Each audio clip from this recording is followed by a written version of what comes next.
les trains supprimés sur Canregne. La mobilisation qu'on a eue pendant plusieurs mois, pendant plus d'1 an, les manifestations qu'on a fait au Havre, qu'on a fait à Rouen, le travail qu'on avait fait auprès des élus nous a permis de récupérer 11 trains sur 12. Ce qui n'est pas rien, parce que l'idée, c'est vrai que c'est le service public, mais c'est la défense de nos territoires. C'est-à-dire, dans le débat qu'il y aura, c'est aussi d'avoir la présence de l'hôpital, afin que nos territoires puissent vivre.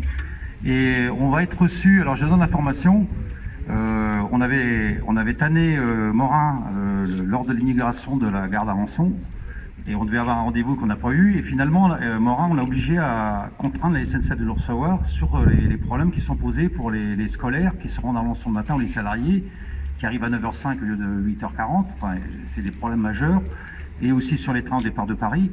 Donc la direction SNCF me proposait un rendez-vous téléphonique pour moi tout seul, quoi.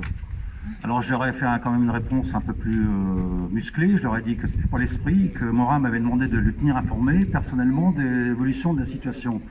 Et comme on est en période préélectorale, à mon avis, si tout le monde pousse, on pourrait peut-être retrouver un train de plus et peut-être des améliorations. Donc c'est une question de rapport de force. Et c'est pour ça qu'on aura l'occasion aussi de débattre de tous ces enjeux. Parce que c'est vrai que si nos villes sont mieux desservies, c'est aussi des gens qui puissent venir y habiter, c'est aussi les jeunes qui puissent aller faire des études à Caen ou ailleurs et rentrer le soir. Je veux dire, c'est tout un contexte d'amélioration de la situation des gens et c'est aussi des questions de pouvoir d'achat.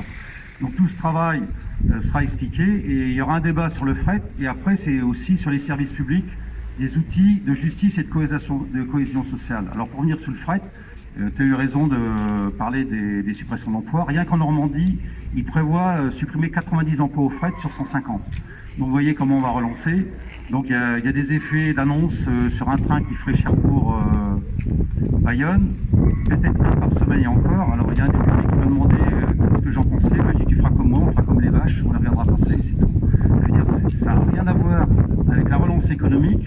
C'est-à-dire que le fret, c'est aussi un outil pour la réindustrialisation. On ne pourra développer que si on recrée des emplois dans l'industrie et qu'on ait aussi, disons, une véritable relocalisation.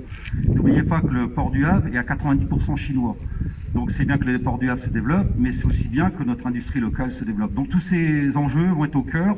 Et c'est vrai que les emplois, c'est aussi, je veux dire, c'est la fiscalité, c'est le financement de la sécurité sociale, et c'est aussi trouver un équilibre et, disons, aussi un projet de société global sur lequel chaque citoyen est engagé. Merci.